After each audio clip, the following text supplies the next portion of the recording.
Iniacho had played excellent the game before, so a lot of sense. Obviously, the flip side is that if you're going to play at 2 up front, then there's a good chance you don't want to lose that midfield battle. So you have 3 in midfield still, so you lose out on the width. And there were times when Villa in the first half they created a few overloads that, if with better crosses, could have hurt Leicester a bit. But as soon as they sorted out that, really, Leicester, I remember mentioning within 1 minute of the second half starting, Leicester had a 2v2, which just showed how important this playing 2 up top and how it was working, and so it proved. Jamie Vardy scored for the 8th game in a row. Incredible achievement in the top flight. He did his best to miss the first effort that he had, though, didn't he? Well, he did. But he did so well as well. Tyrone Mings had gone off with a hamstring, then came back on, which shocked us all. Jamie Vardy just went away, then ran into his space. You can see Tyrone Mings has kind of given up. And of course, Jamie Vardy almost fluffed his lines, but because everyone, all the Villa players had decided he was going to score, he was able to regain his composure and finish. The actual finish was very good. Look, right now, he takes that touch inside, a little bit of a touch, and then shooting it with his other foot. That's not easy. Good link-up play from Iniacho as well. Yeah, it gets sort of overlooked a little bit because of what happened with the fracas with Vardy and the scramble in the box. But Iniacho playing his part yet again. You were dubious whether his assist against Everton should have counted. A few of us did. I know I've been outvoted a few times. You were outvoted on extra time, so he got the assist against Everton, then another assist there. Before we come on to his goal in just a moment, his all-round play has been fantastic in the impact that we've seen from him. Yeah, of course. Don't get me wrong, the assist should count, whether it's intentional or not is another matter, but that's by the by. But yeah, what I find most interesting is how he's come in after having the length of time that he has out of the game, out of the starting lineup, Premier League wise, he hasn't featured at all.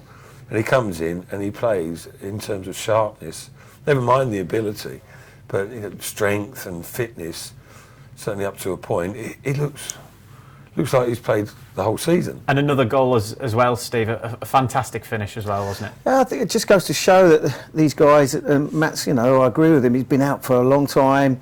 Maybe he's struggled to adjust to life at Leicester City. Maybe the work rate at Man City was not quite as important as it is here. But those little runs to the near post, they're worth their weight in gold. But I think he's been showing signs. I know in training he's really been fair play to him. He's rolled his sleeves up and thought, I'm not getting a look in here. I feel I'm good enough. I've just got to maybe adjust my mindset and start working a bit harder. He's doing that and he's getting his rewards. I think it's great. A finish is like that one, just pure instinct for a footballer. It doesn't matter how much time you've had in a game. If you're a finisher and a forward player, you just get yourself into those positions. I think there is a bit of that, no doubt. You're a natural goal scorer. And when we played with a very good striker in Tony Cottee, and he made those near post runs, and there's an art to that. You have to arrive just as the ball arrives there. But you can think about your movement away. I was always coached that you do one movement for the defender, one for yourself. So in other words, you move the defender out the space and then you go across and take it. And that near post run, it is a bit of a dying art, but you can see there that it's very, very difficult to defend against. You scored a vital header, of course, in your career against Aston Villa, didn't you, Matt? And Johnny Evans scored a brilliant one as well at the weekend. Rolling your eyes there. You're not mentioning it again. It was a great goal. I loved it. It was a great header from Johnny Evans, wasn't it? Reminiscent, as a few people picked up on actually, of Robert Hoos against Tottenham, not so well. I was going to say not so long ago, but a fair while ago. But yeah, this delivery, it's woeful defending, in fairness, and particularly by. Oh, you have to. If you watch it again, that Engels just watch what he does. He's just trying to guess where the ball's going, not watching his near post. Yeah, at all. Then he turns around and watches the ball loop into the net, and oh dear! But great control on the header, good movement, purposeful. That's what you want. There's no guarantees making certain runs, blocks, etc. The ball's going to arrive where you want it to, but you give yourself a better chance if you're making good movement, a bit of aggression as well, and then great control on the contact as well from Johnny Evans. Yeah, as soon as he felt that ball leave his head, he always knew. He go, I've got that right. That's drifting in, lovely, and a nice little cool celebration. Matt did extra time after the game. We had Ewan Roberts on, former striker, of course. He talked about chances like that. He said heading them back where they came from is is the key and vital thing to do in that situation. I mean, it is quite funny. My job as a coach, when I like striker coach, and I'm always coaching heading, which makes me laugh because I couldn't really head, to be honest. But exactly it. You know, you head it back the way it came from. The amount of players who don't try and do that, trying to be clever, go for a near post, head it back the way it came from. The keeper's coming from that area, so he's off, but you know he's wrong-footed, and you get the extra power. I mean, it must have been lovely for Johnny Evans, because Matt was exactly right there. As soon as it left his head, he must have known it was in. So you don't get enough moments in life when you just know you've got about a second there when you can just enjoy the moment and you know what's coming. People often try and get too much on it when they're heading it. You know, there are a lot of the time, if you try and get too much power, your head goes down, so it's the top of your head and it's over the bar. You see that happen so many times.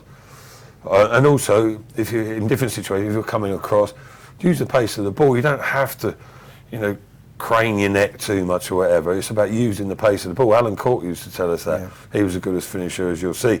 You know, just glance it. As soon as you're turning and swiveling your neck, you're going to get the contact wrong, and you end up, you know, you're aiming there, but it ends up on the corner flag.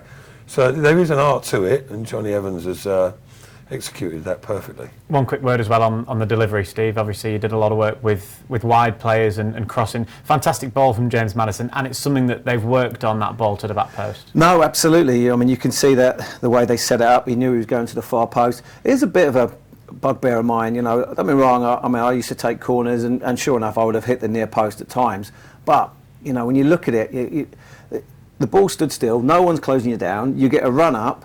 You know, it's criminal if you don't miss the first man, really. I know you've got to try and get whip up, and you know how we did it back in my day, or our day rather, is that if I took the corner, we'd make sure someone was at the near post in case I like messed it up, and someone really round the back in case I overhit it. So I've got that bit, both bases covered. So then it was just a matter of then trying to whip it into that area where the keeper can't get to it, for people like Matt and Tags and Emil and the likes.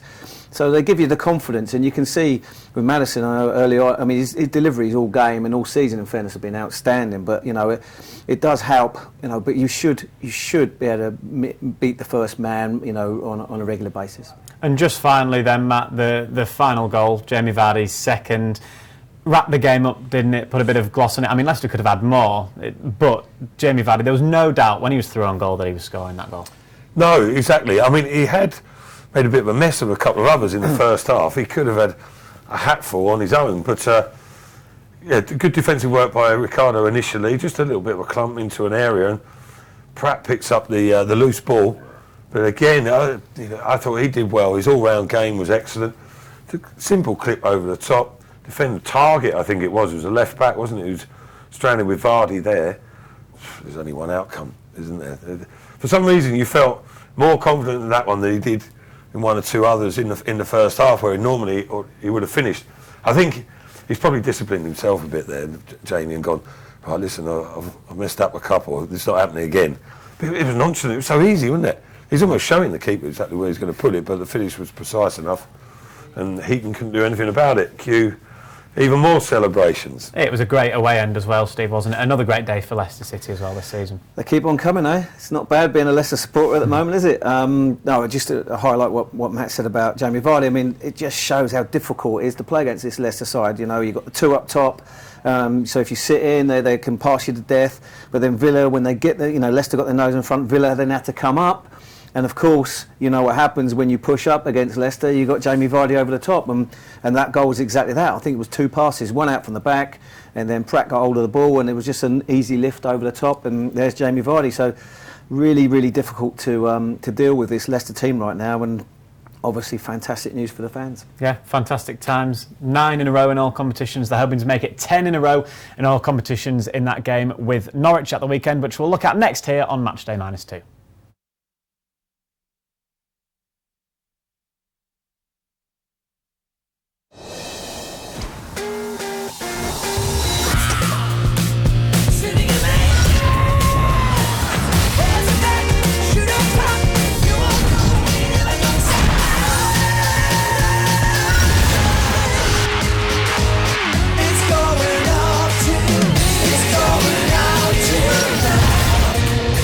You know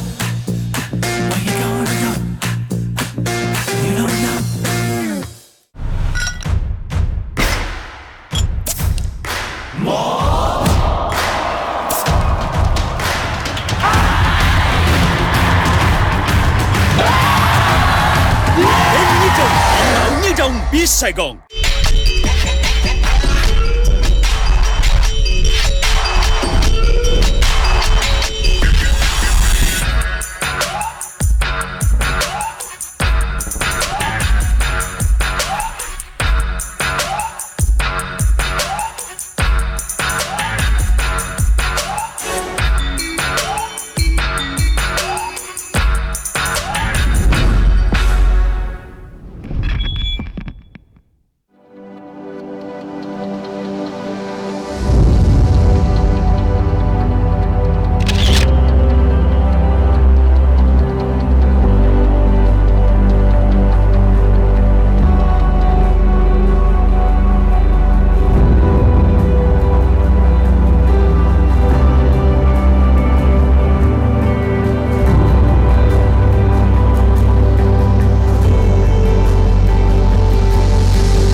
We are an instinct that ignites action.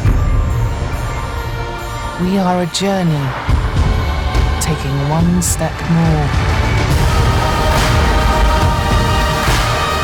And we are the heart that beats as one.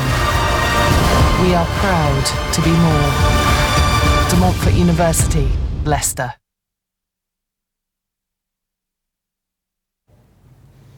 Welcome back to Matchday -2 on LCFC TV, Facebook and Twitter with me, Dan Bates, Matt Elliott and Steve Guppy alongside me. Now guys, before we look ahead to the Norwich game and then the Everton one in the Cup, we spoke a little bit about Kelechi Iheanacho in that first half and the impact that he's made in the games that he's come on this season, and we've got a little bit of a thing to show here, Steve, of the moments that he's been involved this season.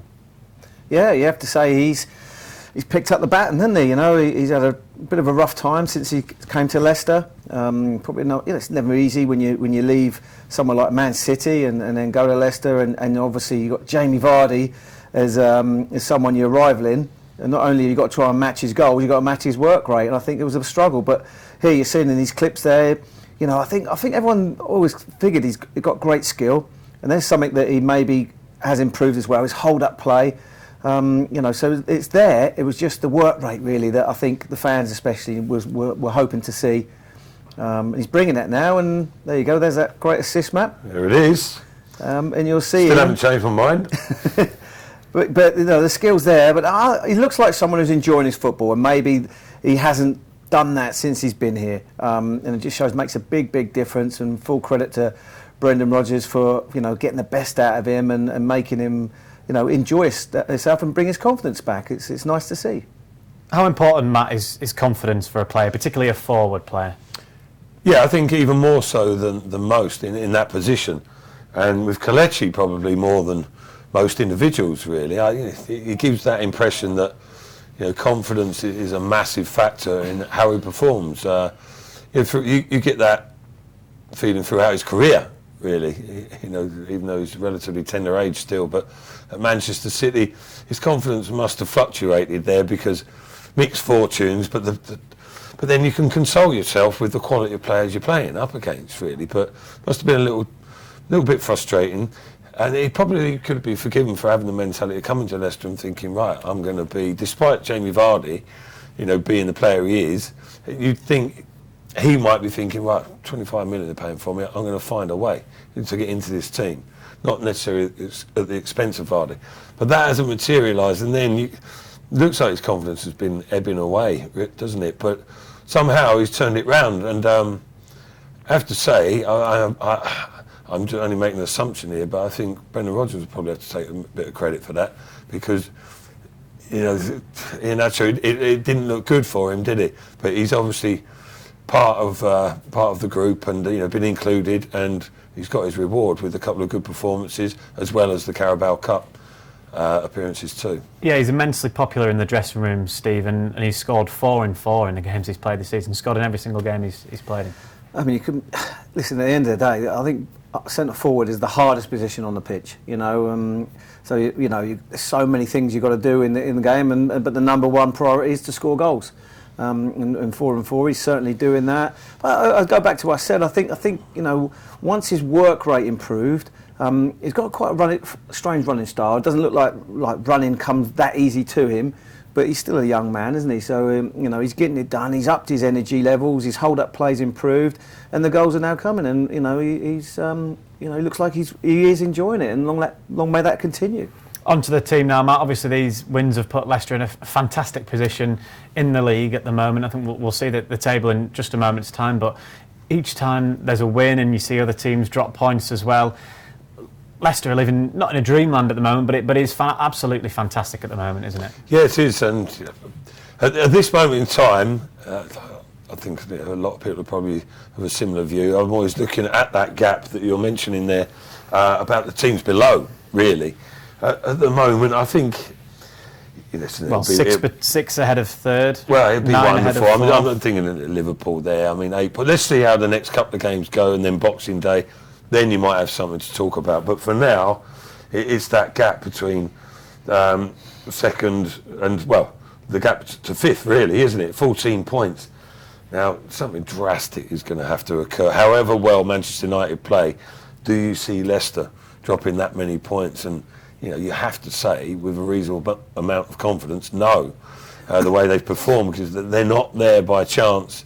They're there justifiably because they've been excellent. And if anything, is it possible? But if anything, I think they're going to improve because the confidence can develop. They're going to have that understanding, that assurance about their play.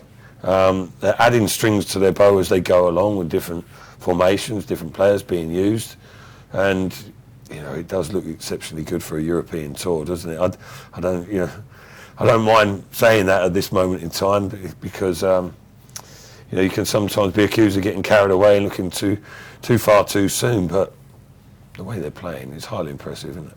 You can imagine at the moment in the dressing room, confidence couldn't be any higher going into that game with Norwich on Saturday.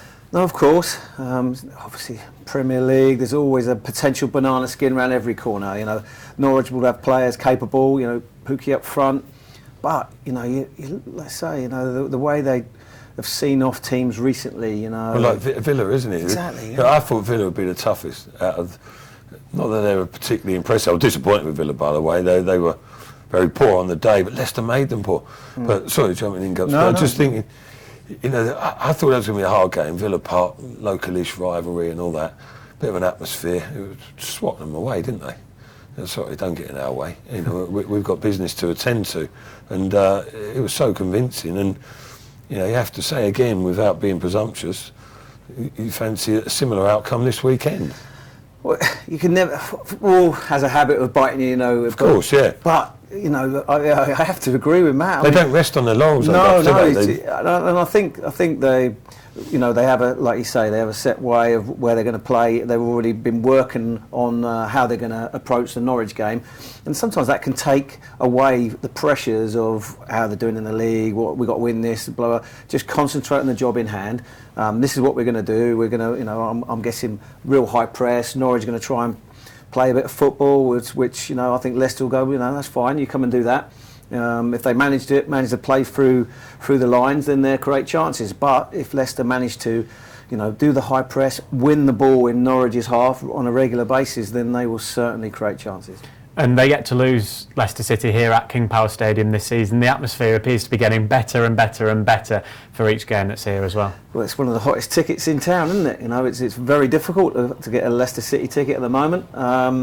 So it's absolutely fantastic. And I have to add, when we're talking about looking at the league just there, I think Liverpool are an exceptional side, incredible team. But when you look at their fixtures coming up over Christmas, it could get really exciting. I know it's really exciting now, but really interesting, with some of their travel that they have to do, Liverpool, and obviously, the cup competitions that they're still in. There's a big backlog coming their way, and that will only help Leicester, but they obviously have to keep the pressure on. Steve mentioned the cup competition there, Matt. Of course, Leicester in Carabao Cup action next week away at Everton. We'll just see the rest of the draw here now. It's an exciting draw, I guess, from a Leicester City point of view. If they can get past Everton into that semi-final, you could have anyone really. You'd expect both Manchester clubs though to go through as well, Matt? Well, it could be a tough old semi-final quartet, couldn't it? Looking at that, yeah, you do. I mean, Oxford, they smashed West Ham, didn't they? Incredible. Was it the last round or one before even? But one before, I think. Which is an unbelievable result, but I think whatever team Man City put out, you're expecting them to go through there, aren't you? But yeah, it's going to be a tough proposition though. Everton away, you know, they put up a decent show, didn't they? Not so long ago here at the King Power. Obviously, circumstances have changed, which makes it an even more difficult proposition for Leicester going up there. And if Duncan Ferguson is still in charge, or whoever the manager is, but Ferguson in particular, I think he would relish the opportunity to go and get a victory and take them on to the next stage, but with the prospect of winning a trophy. You know, that would be huge for him personally, and certainly revving the players up, wouldn't they? Well, you guys famously obviously involved in those cup runs in this competition. When it gets to this stage, then the quarterfinals, is that when you start looking around at each other and thinking, yeah, we can go all the way here?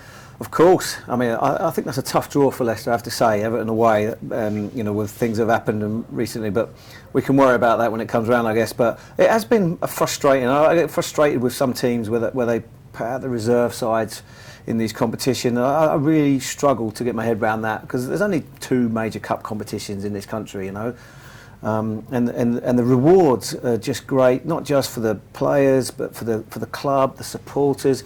I mean, a day trip to Wembley, you know, it stays with you forever, you know, and to dismiss it sometimes is amazing. So it's really, really pleasing to see that Leicester are going full bore for this, and rightly so, because, you know, this is what it's all about. You know, winning things. You know, that's what we're in it for. I think Everton will put a strong side out. Oh, absolutely, yeah. You know, I know they've got their, at this moment in time, relegation issues. I personally think they'll be fine. They've got to address that, of course, but Steve says, you know, what a lift to the club, Everton, it would be if they were able to progress. So it'd be difficult for Leicester, but again, you know, they'll be going there full of confidence. Leicester have made changes and performed unbelievably well, albeit against Luton and Burton, Leicester teams in terms of league position. Newcastle was a decent performance. They were a better side, rightfully went through, but at those early stages it was a bit of a sort of testing ground. But how impressive they were against Burton and Luton,